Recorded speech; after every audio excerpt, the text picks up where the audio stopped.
fabled heat, where magic meets desire. Subscribe to ignite the fantasy.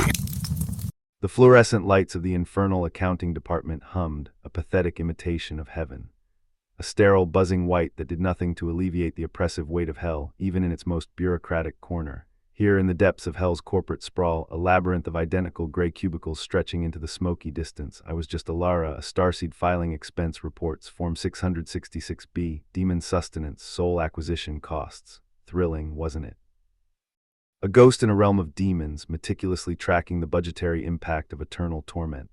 I smoothed the fabric of my regulation-issue gray skirt, the synthetic material chafing against my thighs. It felt wrong, a constant reminder that I didn't belong, a life lived slightly out of phase. I'd been here long enough to perfect the art of blending in, of making myself invisible, long enough to know that attracting attention was dangerous. The air was thick with the smell of brimstone and ozone, a noxious odor that clung to my skin like a bad omen. The constant din of keyboards clacking and the muted murmur of demonic conversations created a sense of unease, a feeling that I was always on edge. And then they noticed me. Asmodeus didn't so much enter my peripheral vision as rupture it, a sudden shift in the air pressure that stole my breath, a prickling heat that flushed my skin. He leaned against the drab metal frame of my cubicle, impossibly graceful for a being of such raw power. His suit, a shade of obsidian that seemed to absorb the light, clung to his form, outlining the hard planes of his chest and thighs. A smoldering smile played on his lips, a slow, deliberate curve that sent a tremor through me, a tightening in my core. His gaze wasn't a glance, it was an assessment, a slow burn that traced the line of my jaw, dipped to my lips, and lingered on the pulse point at my throat. It felt invasive, and yet a strange, unwelcome heat bloomed in my belly. I should have pulled away. I wanted to pull away, but my limbs felt heavy, unresponsive. My mind was a jumble of conflicting emotions, a mix of fear and fascination that left me breathless.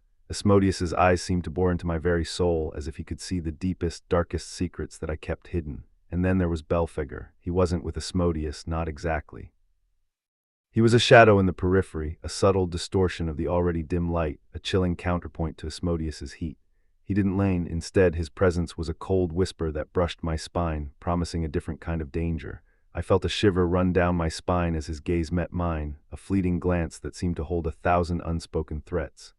The air seemed to vibrate with tension, a palpable sense of anticipation that hung in the balance. Asmodeus's voice was low and smooth, a gentle purr that sent a shiver down my spine. "Alara, we've been looking for you," he said, his words dripping with an unspoken menace. I swallowed hard, trying to find my voice. "I'm just a clerk," I said, trying to sound nonchalant. "I don't think I can help you with whatever it is you need." Asmodeus chuckled, a low, husky sound that sent a tremor through me.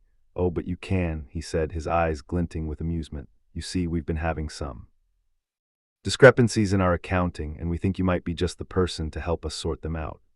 I felt a surge of fear, a cold dread that seemed to seep into my bones. What did they want from me? And what would happen if I refused to help them? Belphegor's presence seemed to grow more pronounced, his cold gaze boring into my skin like a winter breeze. I knew that I had to be careful, that one wrong move could mean disaster. But as I looked into Asmodeus's eyes, I felt a spark of defiance ignite within me.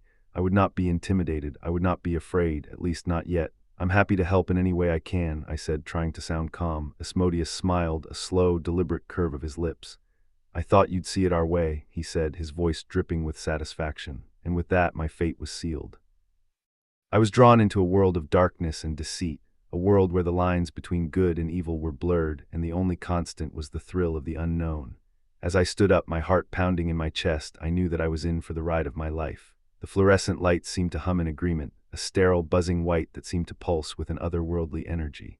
I was no longer just a clerk filing expense reports in the depths of hell's corporate sprawl. I was Alara, a starseed with a destiny that was about to unfold in ways I could hardly imagine. The journey ahead would be fraught with danger, but I was ready, or so I thought. Asmodeus's eyes seemed to gleam with anticipation, a spark of excitement that seemed to ignite a fire within me. And Belphegor's presence seemed to grow more pronounced, a cold, dark energy that seemed to seep into my bones. I was trapped in a world of demons with no escape in sight. But I was determined to survive, to thrive in this strange and twisted realm. The question was, would I emerge unscathed, or would I succumb to the darkness that surrounded me? Only time would tell.